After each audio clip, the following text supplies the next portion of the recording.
Hello, my name is Melissa Irace and I am an intuitive healer and devoted to helping people to overcome the blocks that they have in themselves to having loving relationships, particularly in their relationship with themselves. Today I'm going to be talking about knowing yourself and the importance of knowing yourself. Now that's a bit weird, that might sound a bit weird.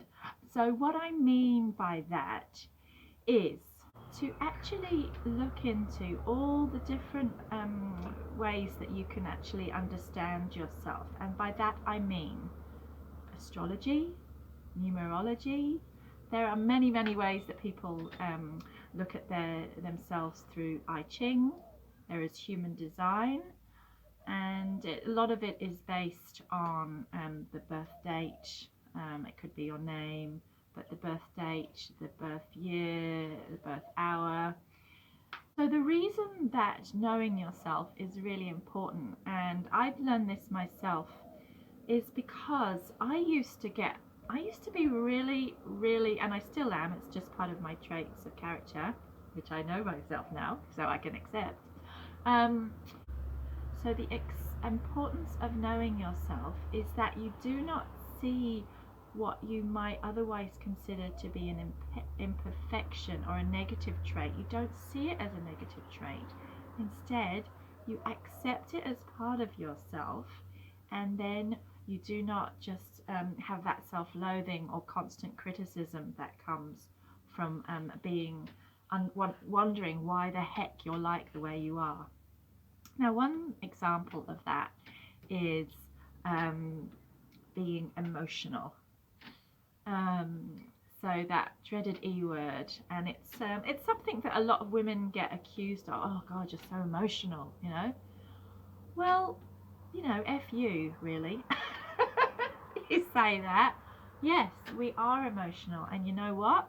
Our emotions are ways of telling. Is the way we tell our body, our soul tells us that something is not right, something is not in alignment, there is something wrong, and we are emotional because there is something that needs to be made right. And you know what? People who are not emotional, who do not allow themselves to feel their emotion and express their emotion and hold it in, that's not good for you. That's where dis-ease starts. That's where it gets stuck in your cellular memory, and it becomes pain, and it becomes disease.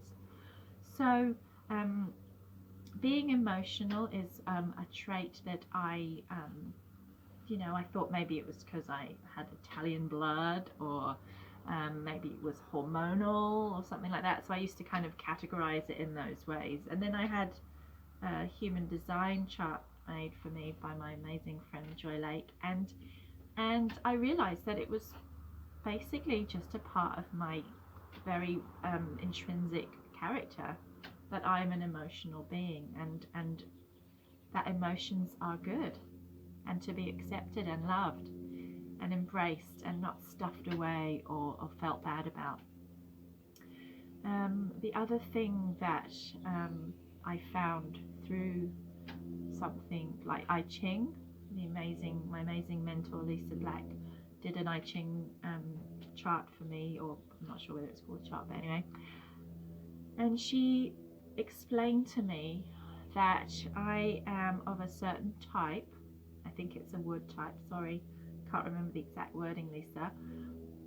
But it's basically, I used to be really angry with myself because I used to always compare myself to other people. I'm not good enough compared to them, or and she explained to me that again is just an intrinsic part of my character. I'm always looking and comparing myself to other people, and therefore thinking that I'm not as good as them, instead of realizing that I'm the best version of myself. But even actually understanding that about myself gave me such a huge acceptance and lifted such a weight from me, because I was just always like angry with myself for that, or not understanding why I always felt the need to double guess myself or procrastinate. So that's the other thing that I'm knowing myself through astrology, numerology, all these things has taught me. It's helped me realize that my criticism, the way that I used to just be upset with myself that I would be critical and never satisfied with things with the way they were, and I was always striving for more. I mean, there is definitely something that I can do about that. I need to be sort of accept in the moment and feel grateful for that. But there is just a part of me that is always wanting to learn, and that's a thirst for knowledge, and that is not a bad thing. So knowing myself, knowing that part of myself meant I could accept it. I wasn't so angry with myself or kind of, you know, I've done all this self-work and I still haven't got rid of this pattern in myself. No, it's never going to be gone. It's part of who you are. Accept it, embrace it, love it. Okay, so with the work that I do, helping people overcome these blocks, helping people even discover these blocks, I can help to reveal this to you if you feel inclined. But otherwise, I hope this video is helpful for you.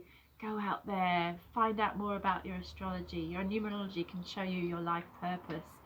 And if it's not in alignment with where you're going, then let me help you. I can help you to create that alignment, or you know, you can go and find that for yourself. So have fun with knowing yourself and stop beating yourself up about who you are, because who you are is the most perfect version of you, and we just need to get rid of those outer layers that are stopping that from being the case.